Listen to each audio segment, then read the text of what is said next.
रुक जाओ, अपने अपने मुखौटे खोल दो।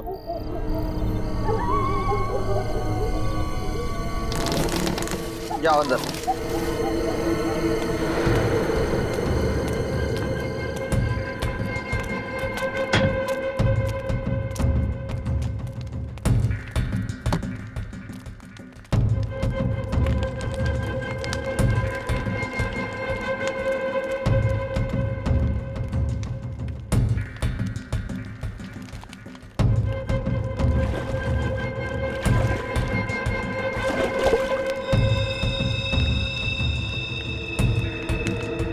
करना है कर लो, लेकिन तुम अब मुझसे अब ये काम नहीं करवा पाओगे।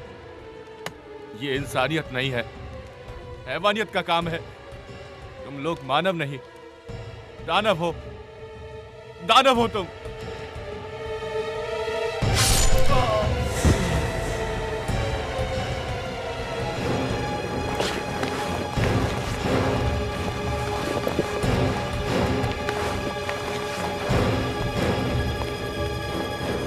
कान खोल कर सुन लो, जो हमारे खिलाफ आवाज उठाएगा उसे हमेशा के लिए सुला देंगे हम।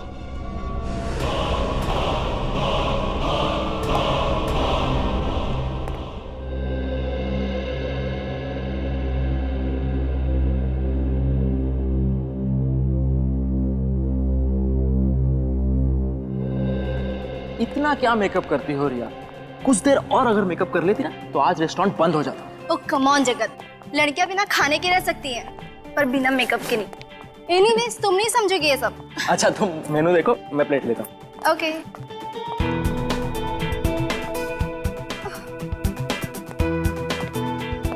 ये कितना ऑयली है, मैं नहीं खाऊंगी ये सब। रिया थोड़ा खाने से कुछ नहीं होता है। नहीं, मुझे तो अपना 6 किलो वेट और कम करना है। एक काम करती हूँ, मैं सूप ले लेती हूँ।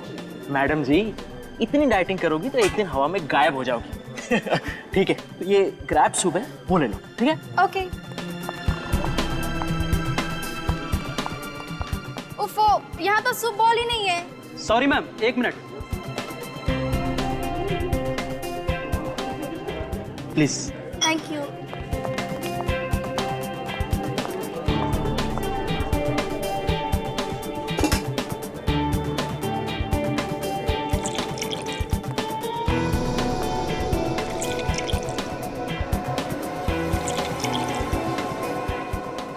हो गया रिया? हाँ हो गया। चलो, कह रही थी तुम्हारे दीदी का कॉल आया था। दीदी का नहीं, मामा का फोन आया था।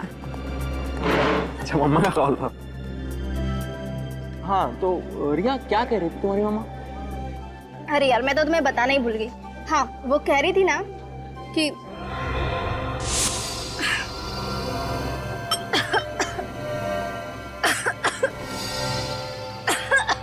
क्या हुआ रिया? कैसा तो लगता क्या हुआ रिया? क्या हो क्या रहा? रिया, रिया संभालो अपने आप को। रिया, रिया, रिया, रिया। खाना गले में तो नहीं अटक गया? क्रैब सूप पी रही थी। रिया, रिया पानी खिलाओ ना उसे। क्या हुआ है? रिया, रिया, ये लो पानी। रिया पानी। ये तो मर गई है। रिया, रिया उठो रिया, रिया, रिया, रिया उठो रिया।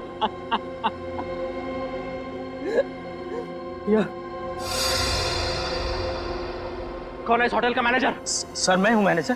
तुम इस होटल के मैनेजर हो? क्या मिलाया था तुमने सूप में? सर हमने सूप में कुछ नहीं मिलाया था सर। तुम जाकर बावर्ची को बुला कर लाओ जल्दी। बावर्ची को बुलाने की जरूरत नहीं है, अब तो सीआईडी आएगी।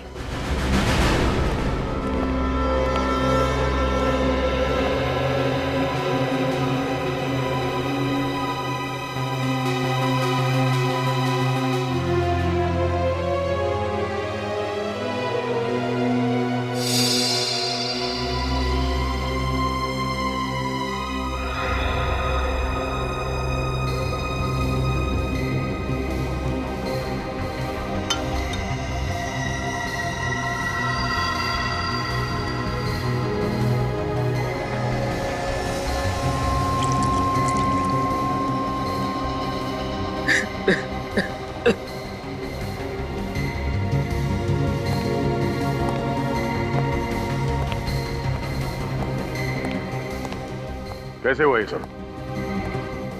सर मैं और रिया इस डाइनिंग हॉल में जब दाखिल हुए तब तक रिया बिल्कुल ठीक थी सर। जैसे ही उसने ये सूप पिया और कुछ ही पलों में उसे बेचैनी होने लगी और ये सब कुछ हो गया। रिया को इससे पहले भी ऐसा कभी कुछ हुआ था? नहीं सर। कोई पुरानी बीमारी? नहीं सर, रिया बिल्कुल तंदुरुस्त थी सर। वो तो सर इन लोगों ने उस सूप में जहर मिलाया और मेरी बीवी को मार डाला सर। कमाल करते हैं आप।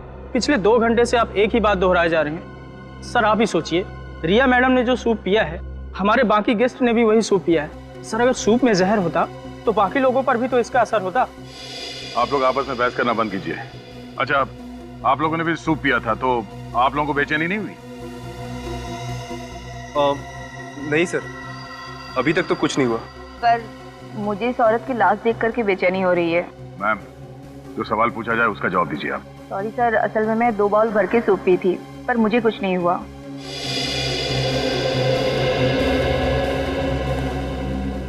हाँ पूर्वी, कुछ पता चला? सर पूरी बॉडी अच्छी तरह से चेक कर ली, बॉडी में जहर का कोई सिम्टम नहीं है सर। कोई सिम्टम नहीं है? कुछ समझ में नहीं आ रहा। इन लोगों ने भी वही सूप पी और इन्हें कुछ नहीं हुआ, सब नॉर्मल है। तो अब क्या करें सर? डेड बॉडी को फोरेंसिक भेज दूं? तो जिसने ये सूप बनाया उससे मिलते हैं। इस होटल का रसोई घर चेक करते हैं। सर आप यकीन करिए, सूप में जहर बिल्कुल नहीं था। रिया मैडम की मौत एक हादसा है। सर अगर आप चाहें तो मैं और मेरा पूरा स्टाफ आपके सामने सूप पीकर दिखाते हैं। मैं आप लोगों को एक आखिरी मौका देता हूँ, सच बताओ, हाँ? क्या सूप में जहर था? नहीं साहब, सूप में जहर नहीं था। सर सूप मैंने ही बनाया था सर। जब से ये रिसोर्ट शुरू हुआ है तब से मैं यहाँ काम कर रहा हूँ सर। कभी भी किसी भी गेस्ट के साथ ऐसा हादसा नहीं हुआ सर। फिर मैं किसी गेस्ट को क्यों मारूंगा सर? सर अंदर कोई जहरीली चीज नहीं मिली। आप सब लोग एक बात कान खोल के सुन लो। अगर आप में से किसी ने भी कोई चालाकी की, किसी भी चीज को हिलाने की या मिटाने की कोशिश की, तो माफी मांगने के लायक नहीं रहोगे, समझे?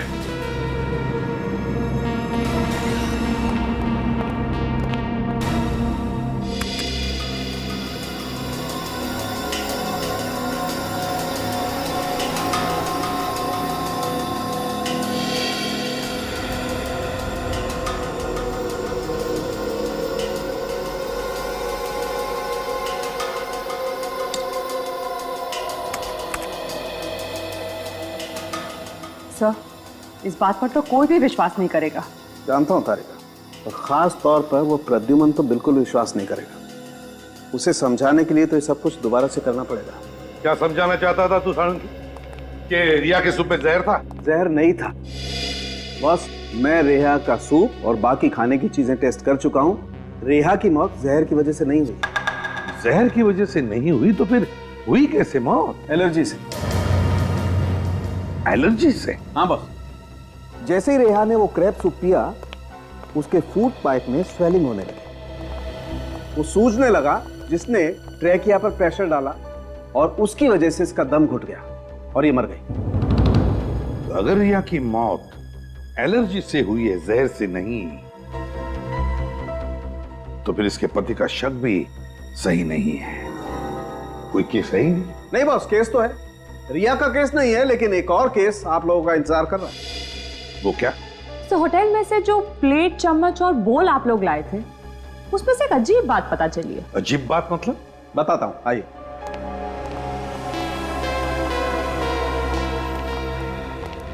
बॉस ये चम्मच सेरेमिक का है और सेरेमिक 3000 डिग्री सेल्सियस पे पिघलने लगता है। अब मैं इसे हाई टेम्परेचर बीम पर तोड़ता हूं। लेकिन सर आप इसे तोड़ना क्यों चाहते हैं? क्योंकि ये ऊपर से सेरेमिक का है, इसके अंदर कुछ और है।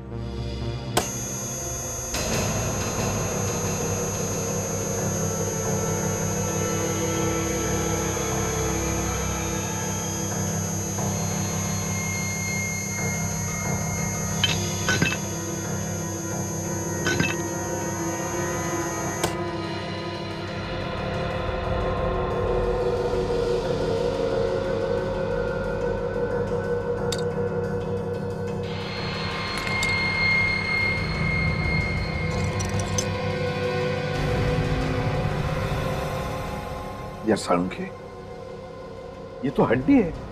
हाँ बॉस, ये एक हड्डी ही है। और चौंकाने वाली बात यह है कि किसी जानवर की हड्डी नहीं है, बल्कि ये एक इंसान की हड्डी है। क्या? इंसान की हड्डी? हाँ, किसी इंसान की पेल्विक बोन को काटकर उस पर सेरेमिक कोटिंग की गई है। लेकिन ये कैसे हो सकता है सर? हो सकता है, मैं बताता हूं। बॉस, हजारों साल पहले भी लोगों ने इंसान की हड्डियों से क्रॉकरी बनाई है। ये देखो, ये जो चम्मच है ये किसी ने छोटे बच्चे की उल्ना, ये हाथ की ऊपर वाली हड्डी को तराश के बनाई है, जैसे कि वो चम्मच बनी है। और इतना ही नहीं बॉस, वो जो प्लेट आप लोगों को होटल से मिली है उसमें तो एक नहीं, अलग अलग 12 इंसानों की हड्डियां मिली हुई है। उस प्लेट में 12 लोगों की हड्डियां मिली है? हाँ। माय गॉड, कौन कर सकता है ये? तो कोई ऐसा आदमी कर सकता है जिसका मानसिक संतुलन पूरी तरह से बिगड़ गया है। पता लगाना पड़ेगा होटल से कि उनको क्रॉकरी कौन सप्लाई करता है।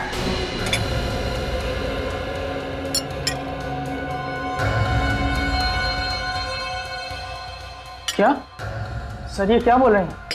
इंसानों की हड्डियों से बने हुए बर्तन? हाँ, और ये सारे बर्तन हम ले जा रहे हैं ताकि चेक करके देख सके ये भी वैसे ही इंसानों की हड्डियों से बने हैं या नहीं। और अगर सब के सब जेल की हवा नहीं खाना चाहते हो तो जल्दी से बताओ, ये इंसानी हड्डियों से बनी क्रॉकरी इस रिसोर्ट में कहां से आई है? सर, हम तो बावर्ची हैं। सामान खरीदने और पसंद करने की जिम्मेदारी तो मैनेजर साहब की है। नहीं सर, मैंने ये क्रॉकरी बिल्कुल पसंद नहीं की सर। सर, आज एक सेल्समैन आया था सर, उसने ये सैंपल के तौर पर दिया। सर, महंगाई कितनी बढ़ गई है। इतने बड़े रेस्टोरेंट में भी क्रॉकरी का बजट नहीं है, सैंपल से काम चला रहे हैं। ये सैंपल की क्या कहानी है? हाँ सर, आज सुबह एक सेल्समैन आया था, उसने ये सैंपल दिखाते हुए कहा कि अगर ये क्रॉकरी सबको पसंद आ जाए तो इसे होलसेल में ऑर्डर कर देना। कुछ बताया उसने? किस कंपनी से आया था वो? हाँ, मैंने उससे कंपनी का नाम पूछा था तो उसने बताया कि उसके बॉस की कोई बहुत बड़ी कंपनी नहीं है, वो लोग कुछ हस्तकला का उनका छोटा मोटा कारोबार है। अगर उसे होलसेल में ऑर्डर की उम्मीद थी तो उसने अपना नाम, पता या फोन नंबर तो दिया ही होगा ना? हाँ सर, उसने अपना नाम धवल बताया था सर, और नंबर भी दिया है। सेल्समैन धवल?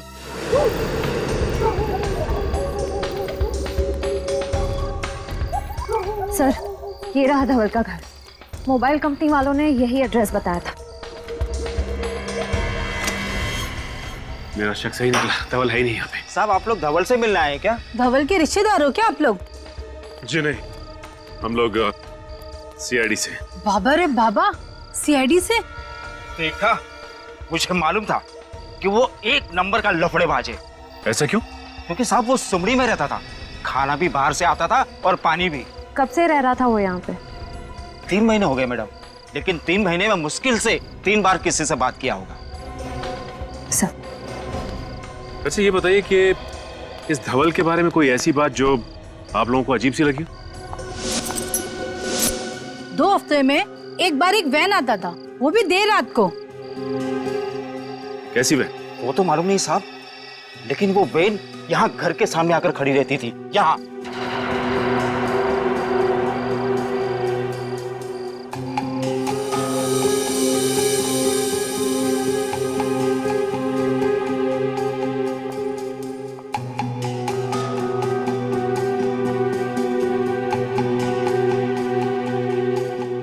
धवल और दूसरा आदमी उसमें से बड़ा बड़ा कार्टून निकाल के घर के अंदर ले आता था। ठीक है, अगर आप लोगों की जरूरत पड़ेगी तो हम बुलाएंगे। आप लोग यहीं रुकिए। जी। क्या हो श्रेया, कुछ मिला क्या? सर ये देखिए, शायद धवल की फोटो है ये। धवल की फोटो? इस फोटो को देखिए, क्या यही धवल है? हाँ साहब, यही धवल है।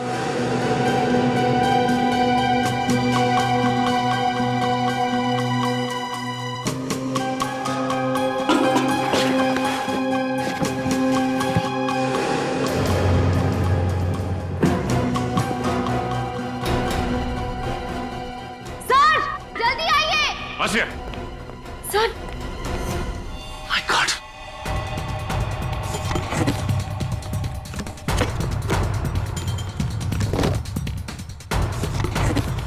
ओह नो,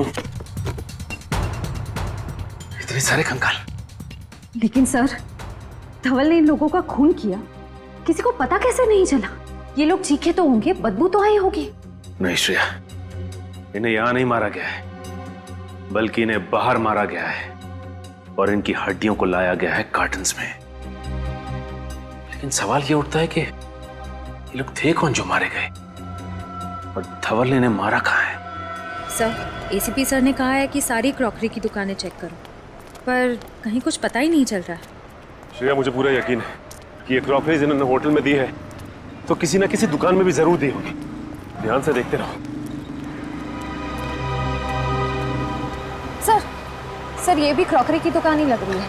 चलो चल के देखते हैं। भाई साहब, हम लोग सीआईडी से। सीआईडी? जी हाँ, सीआईडी। अच्छा ये बताइए कि इस तरह की क्रॉकरी कौन बनाता है और कहाँ बनाई जाती है? सर ये देखिए, इस प्लेट पर भी बिल्कुल वैसी ही डिजाइन बनी हुई है। इस दुकान का मालिक कौन है? हम दोनों सर। मेरा नाम मानिक और ये मेरा भतीजा सागर है। आप लोग हमारी दुकान पर क्यों आए? क्रॉकरी बेचना कोई गुनाह है क्या? क्रॉकरी बेचना तो गुनाह नहीं है, लेकिन इस तरह की क्रॉकरी बेचना गुनाह जरूर है। ये बताइए, इसे सप्लाई कौन करता है आपको?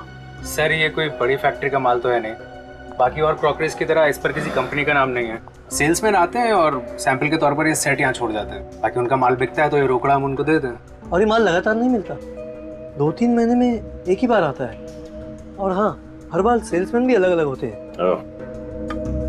इसे पहचानते हैं आप लोग? हाँ, अरे ये तो वही सेल्समैन है ना जो पिछले 2-3 महीनों से ये माल सैंपल के तौर पर हमें देखा जाता था। हाँ। क्या नाम था इसका? धवल, और आजकल फरार रही है। सर आप क्या बात कर रहे हैं, कुछ समझ नहीं आ रहा। देखिए, हम आपको डराना नहीं चाहते, लेकिन आइंदा से इस तरह की क्रॉकरीज अपनी दुकान में मत रखिएगा, समझे? लेकिन क्यों? क्योंकि ये सिर्फ सिरामिक से नहीं, बल्कि इंसान की हड्डियों से बना है।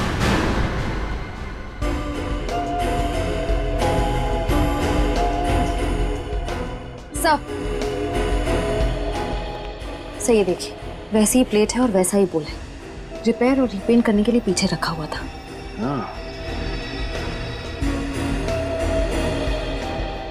भाई साहब, इसे रिपेयर और रीपेंट आप किससे और कैसे करवाते हो?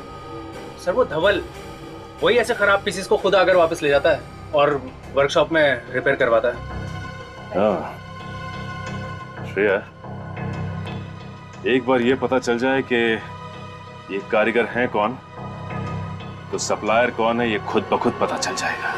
सर धवल के घर से जो खोपड़ियां मिली हैं, उसके जरिए डॉक्टर साळुंके ने अब तक 15 लोगों के चेहरे बनाए हैं। सर ये है वो लोग।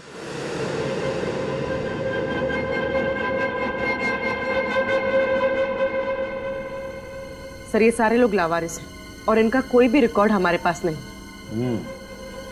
धवल कहाँ रहता था? सर दहीसर के पास किसी रजाना गांव में। दहीसर के पास किसी रजाना गांव में? इस रजाना गांव के पास तो कोई मुर्दाघर है, और ये जो कोई भी ये सब कर रहा है तो जरूर कहीं ज्यादा दूर नहीं जाएगा लाशों के लिए।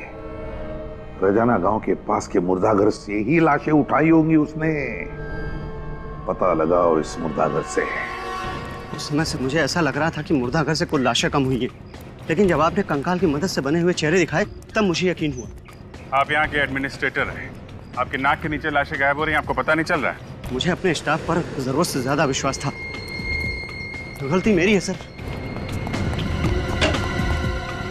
ये मैं देख के भाग क्यों गया? पता नहीं। हमारे बारे में से कुछ बताया था क्या? सिर्फ इतना है कि सीआईडी गायब लाशों की इंक्वायरी कर रही है। दरवाजा खोलो। देखो तुम बच के जा नहीं सकते, खोलो दरवाजा।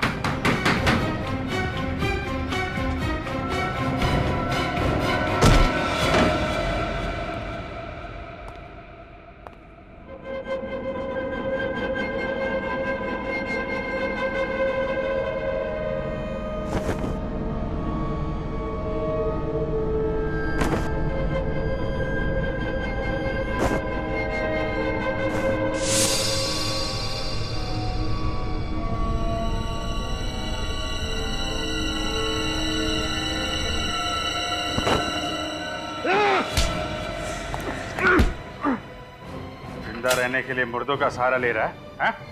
छोड़ दो मुझे, जाने दो। कहाँ जाएगा?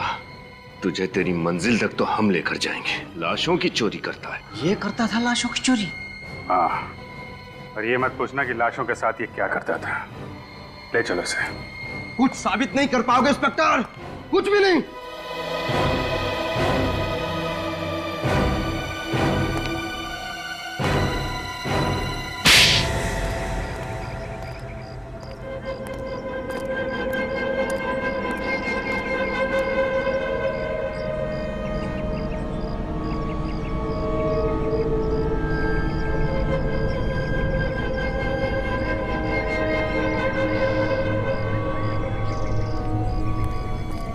श्रेया, तुम्हें पूरा यकीन है कि यही वो जगह है?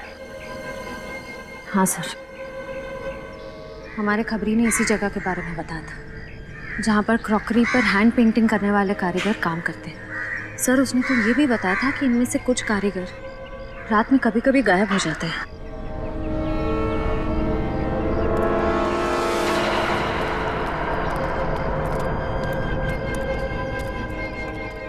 जी कहिए। हमें क्रॉकरी पे। देखिए मैम, हम क्रॉकरी नहीं बेचते, आपको शायद कुछ गलतफहमी हुई मैम। हम लोग तो बस यहाँ के कारीगर हैं और इसमें पेंटिंग करते हैं। हमें भी ऐसे कारीगर की तलाश है जो इस तरह की पेंटिंग कर सके। ये देखिए,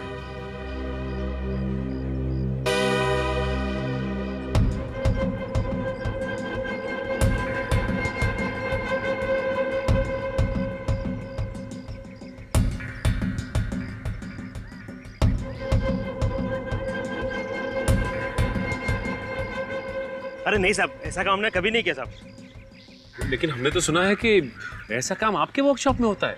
इतना बारीक और सुंदर काम आप ही लोग करते हैं। देखिए, आप ये काम करेंगे तो हम आपको पैसे देंगे।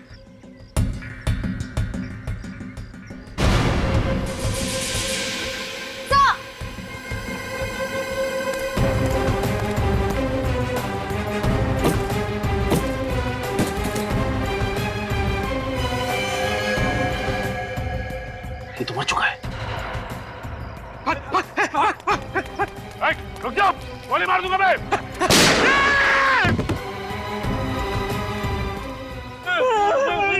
मुझे गोली लगी, कोई गोली वोली नहीं लगी तुझे, हवा में फायर किया मैंने। अच्छा, गोली नहीं लगी? बोल, धवल को क्यों मारा तूने? बोल। सर, 5 घंटे से गाड़ी में बैठे हुए हैं sir. Ceramic crockery, ceramic flower vase, ceramic showpiece, ऐसी छोटी मोटी फैक्ट्रीज और वर्कशॉप में जा जाके हम लोग ने पूछताछ कर ली सर, कुछ नहीं मिला सर, और कुछ भी नहीं मिलेगा सर। तुम तो ऐसे बात कर रहे हो जैसे हम सीआईडी में सीआईडी वालों की मदद करने के लिए आए हैं। काम को लेकर इतना सीरियस होने की जरूरत नहीं। सर, एसीपी सर को क्या जवाब देंगे? अरे भोले राजा, जवाब क्या देना है? कह देंगे सर मेहनत तो पूरी की थी, लेकिन नतीजा टाइम पे। सर, अगर ऐसी बात तो हम लोग गाड़ी में इतना लंबा क्यों आए सर? हम गए नहीं गए किसी को पता भी नहीं चलता था, क्योंकि ये फैक्ट्री और वर्कशॉप की लिस्ट सिर्फ हमारे पास है, ब्यूरो में किसी भी कॉप के पास नहीं है। थोड़ा नाटक, थोड़ी नौटंकी करनी पड़ती। देख, हमारे यहाँ आने का फायदा क्या है कि अगर सीआईडी के पुराने वफादार ऑफिसर्स में से किसी ने भी हमारे फोन को ट्रैक करके उसे क्रॉस चेक किया तो कम से कम ये तो पता लगेगा कि हम लोग यहाँ आए थे। कितने स्मार्ट है सर आप। कोई नया डायलॉग बोल। अच्छा, एक फैक्ट्री है ये 1978 से बंद पड़ी हुई है, वहाँ मिट्टी के बर्तन बनते थे, चल के वो भी देख लेते हैं। सर, वहाँ भी कुछ नहीं मिलने वाला है। मुझे बहुत भूख लग रही है, सीधा लंच खाने चलते हैं। और तुम मुर्दाघर में लाशों की हिफाजत करने के बजाय उनका सौदा करते थे, हाँ या ना? हाँ, सब किया था, लेकिन मैं तो सिर्फ लावारिस लाशों का ही सौदा किया करता था साहब, बस लावारिस लाशों का ही। धवल क्या करता था? क्या करता था वो लाशों की हड्डियों के साथ? सर उसने बताया मेरा एक बॉस है, वो इस हड्डियों से दुनिया की सबसे बेहतरीन क्रॉकरी बनाना चाहता है साहब, दुनिया की सबसे बड़ी बेहतरीन। कौन है धवल का बॉस? कौन है वो बॉस? बताओ। नहीं पता साहब, नहीं पता। माँ साहब, मुझे कुछ नहीं पता साहब, मुझे कुछ नहीं पता साहब, मुझे छोड़ दो। ले जाओ इसे, ले जाओ इसे सचिन। आ जाओ।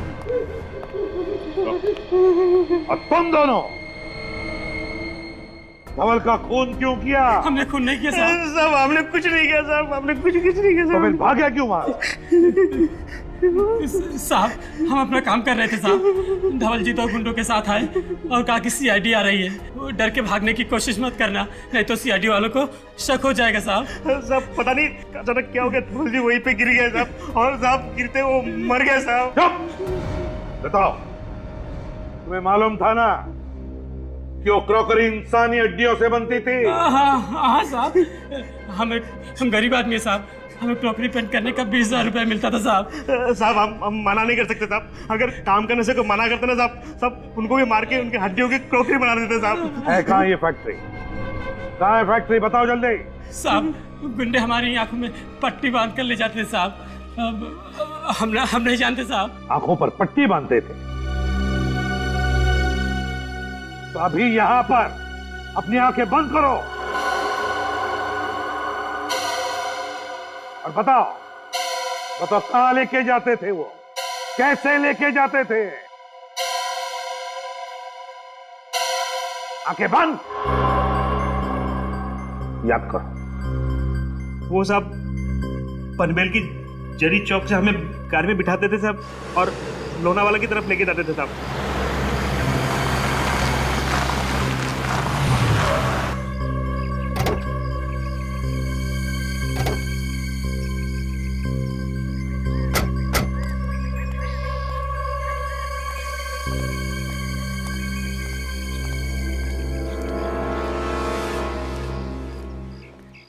सर दिखने में तो कितनी बड़ी फैक्ट्री लग रही है ना। अब चलें यहाँ से सर, मुझे बर्गर खाने का बहुत मन कर रहा है, और वैसे भी उन लोगों को मालूम पड़ जाएगा ना कि हम लोग यहाँ पे आए थे। अब जब यहाँ तक आ ही गए हैं तो अंदर भी देख लेते हैं। आजा सर।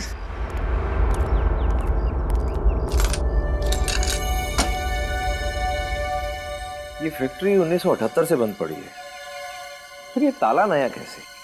सर अभी तो आपने कहा था कि हम लोग सीआईडी का काम करने नहीं आए, तो ये ताला नया हो कि पुराना, आपको क्या फर्क पड़ता है? अरे बुद्धू, यही तो मौका है। देख, अगर कोई काम की चीज हाथ नहीं लगी तो बोल देंगे सर हमें कुछ भी नहीं मिला, लेकिन अगर कोई सुराग या सबूत हमारे हाथ लग गया तो सोच, पूरे शहर में ढिंडोरा पिट जाएगा कि सूरज और पंकज ने इतना मुश्किल केस अकेले ही सॉल्व कर लिया, जिसे सीआईडी के बड़े बड़े दिग्गज भी सॉल्व नहीं कर पाए थे। हाँ सर। समझा? एक काम कर, आसपास जरा जाकर देख, कोई मिलता है क्या? मैं ये ताला तोड़ने की कोशिश करता हूँ। Okay sir.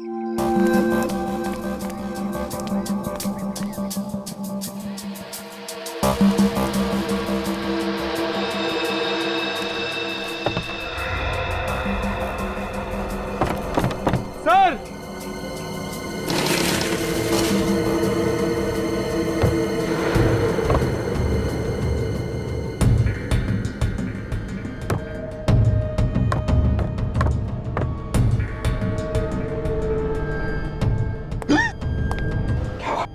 सर हड्डी। चुप। सर मैं कह रहा हूँ अभी भी वक्त है, दया सर और अभिजीत सर को बुला लीजिए, ये जगह बहुत डरावनी है सर, मुझे बहुत डर लग रहा है। चुप। ऐसी छोटी मोटी तहकीकात के लिए उन्हें बुलाने की क्या जरूरत है? खुद कुछ नहीं करेंगे क्या? चुपचाप मेरे पीछे आओ, देखिए इस कमरे में है क्या।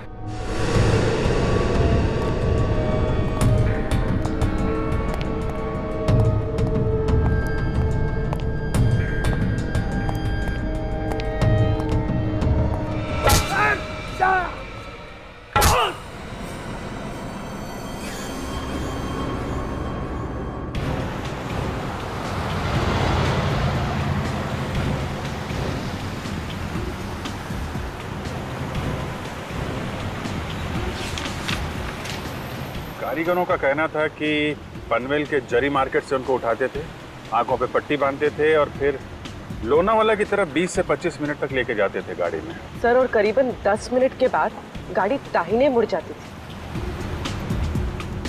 6-7 मिनट तो हो गए हैं लोनावाला की तरफ। देखते हैं आगे कौन सा राइट टर्न है।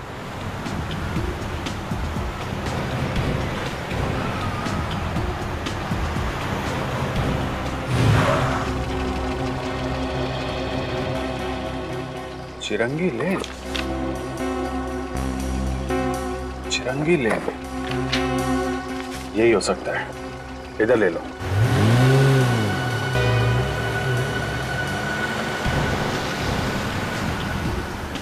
सर ये रास्ता तो शहर से दूर जंगल की तरफ जा रहा है। सर उम्मीद है कि उन कारीगरों का अंदाजा सही होगा।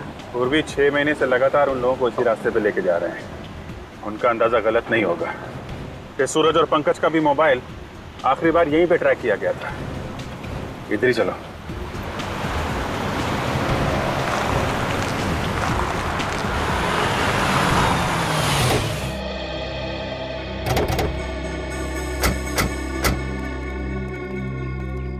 सर रास्ता बंद है यहाँ पर। करीब 25 मिनट हो भी गए। तो सर उन कारीगरों ने ये भी बताया था कि गाड़ी से उतरने के बाद करीब 5 मिनट तक उन्हें जंगल में पैदल ले जाया जाता। चलो फिर जंगल में चलते हैं।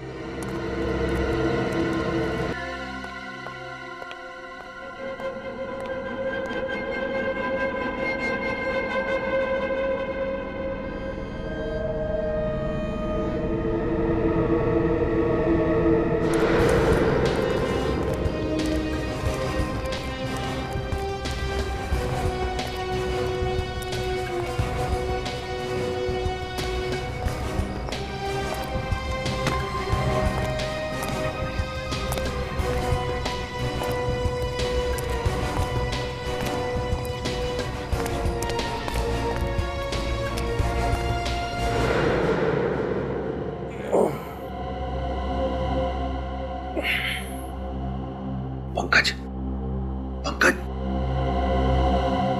पंकज, पंकज, उठ। चुप, चुप, धीरे बोल, धीरे बोल, धीरे बोल। सर,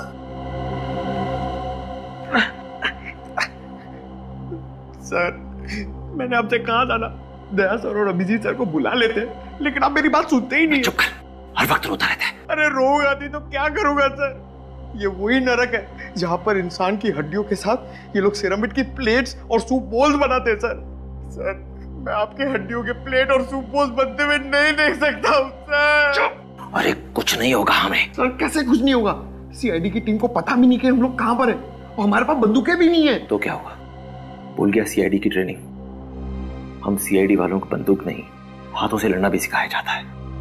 और आज हम सिर्फ सीआईडी की इज्जत के लिए नहीं, अपनी जान के लिए भी लड़ेंगे। अभी सुन, ये मेरी पतलून को थोड़ा सा ऊपर कर। हाँ? पतलून को ऊपर कर। अरे पकड़ना इधर। और ये मोजे में से ये स्ट्रैप, हाँ, ये स्ट्रैप को पकड़। हाँ मेरा सब। हाँ चल ठीक है। हाथ में आ गया सर। अब देख क्या रहा है, काटना रस्सी। सर आप कितने स्मार्ट है सर। पुराना डायलॉग।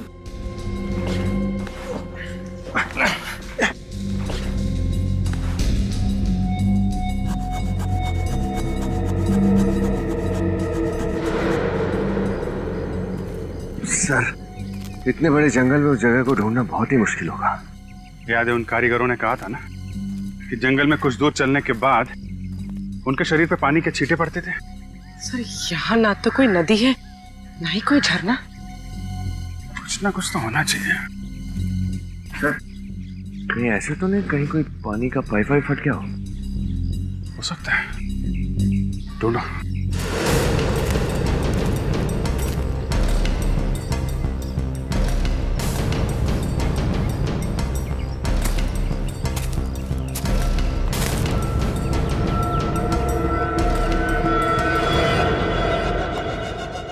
जा रहे शेरा, देख क्या उन दोनों सीआईडी ऑफिसर्स को। अब तक तो होश आ गया होगा। कब से तड़प रहा हूं उन दोनों से मिलने को। जा देख क्या जल्दी। Yes boss.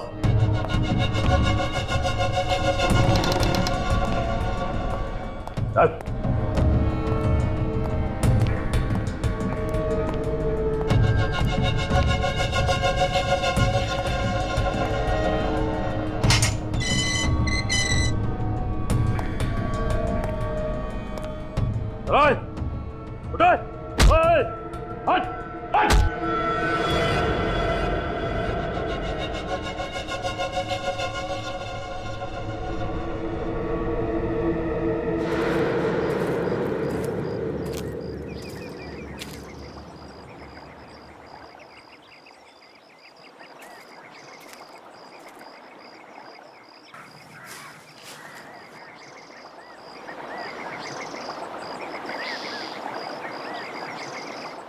विनीत, पूर्वी।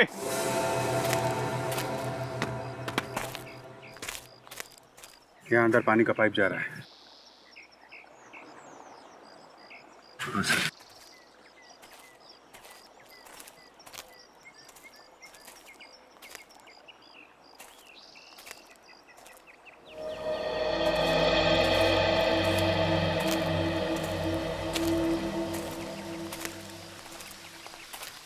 ओह,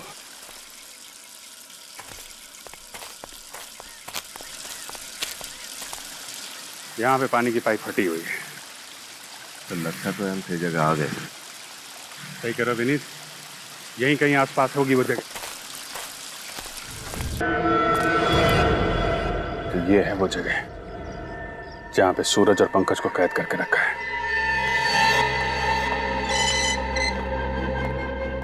चल चल फटाफट।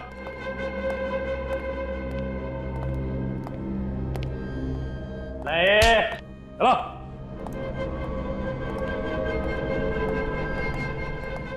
चल चल अंदर चल।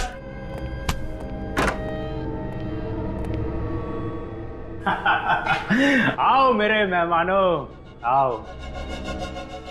अब तक तो तुमने देख लिया होगा ये मेरा छोटा मोटा कारोबार। तुम?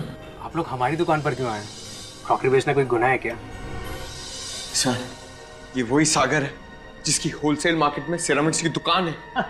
हाँ, सागर, सागर।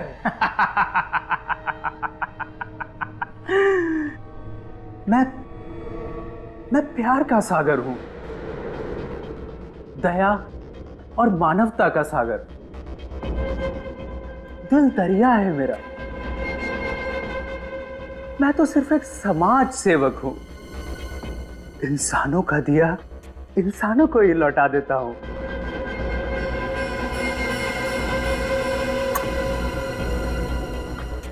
इंसानों की हड्डियां मिट्टी में क्यों मिले? इन हड्डियों से बर्तन क्यों ना बनाए जाएं? हैं?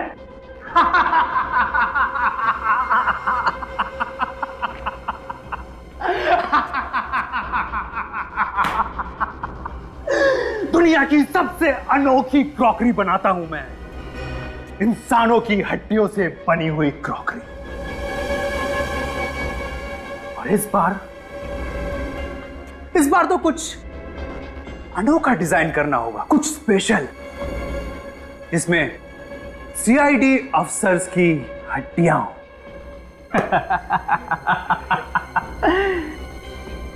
और उस रेंज का मैं अनोखा नाम रखूंगा।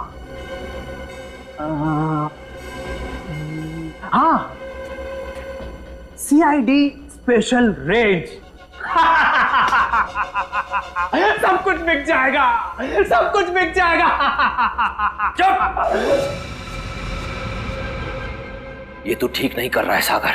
तुझे अंदाजा नहीं है कि हम सीआईडी वाले क्या कर सकते हैं। सीआईडी वाले नहीं, करूंगा अब मैं। शेरा, लेके जाए इन दोनों को और जिंदा तेजाब में डाल दे। कुछ ही देर में दोनों तड़प तड़प के मर जाएंगे।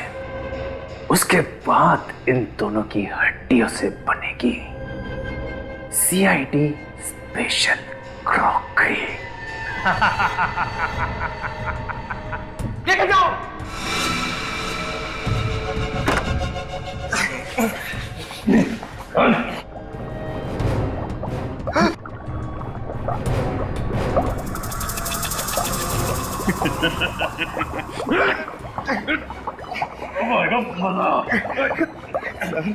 और बर्दाश्त नहीं हो रहा सर।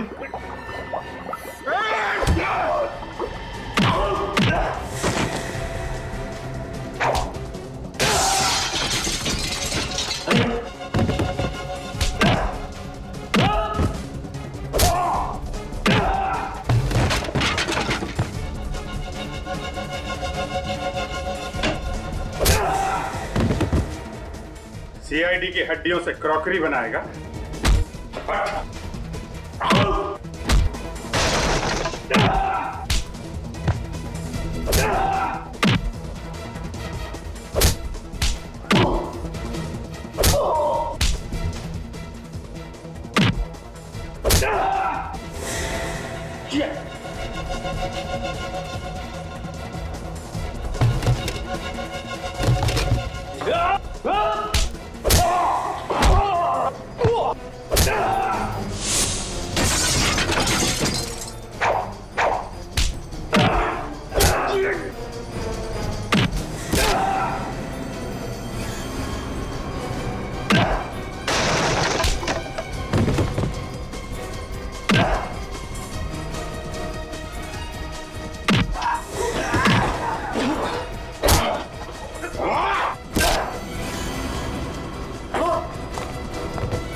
तेरा खेल खत्म।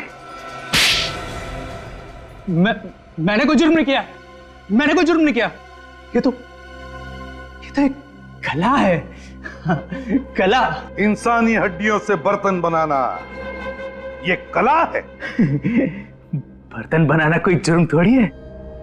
मैं तो मुर्दा घर से सिर्फ उन्हीं लाशों को खरीदता था जो लावारिस होती थी, क्योंकि मैं नहीं चाहता था कि उन लाशों की हड्डियां जमीन में गलकर मिट्टी बन जाए। जब तुम्हारा काम मुर्दों की हड्डियों से चल रहा था तो फिर मासूम लोगों की जानें क्यों ली? जो भी मेरे रास्ते में आया, जिसने भी मेरे कारोबार में दखल देने की कोशिश की, मैंने उसकी जान ली।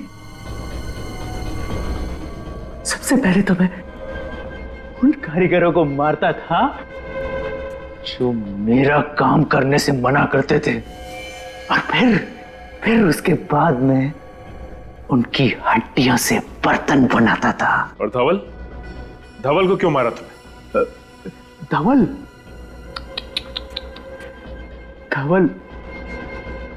धवल मेरा बहुत चहीता था, दाहिना हाथ था मेरा। लेकिन क्या करें, आप लोगों ने उसको पहचान लिया और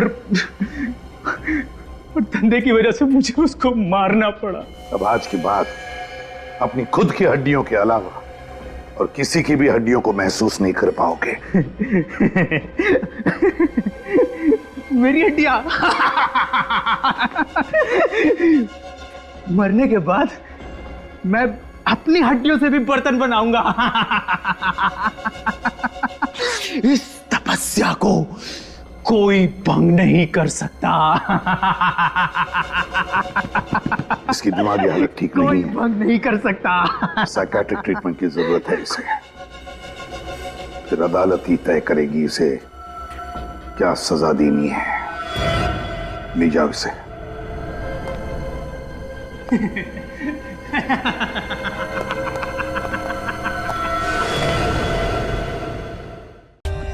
For more updates, subscribe to our channel, click the show links and enjoy watching the videos.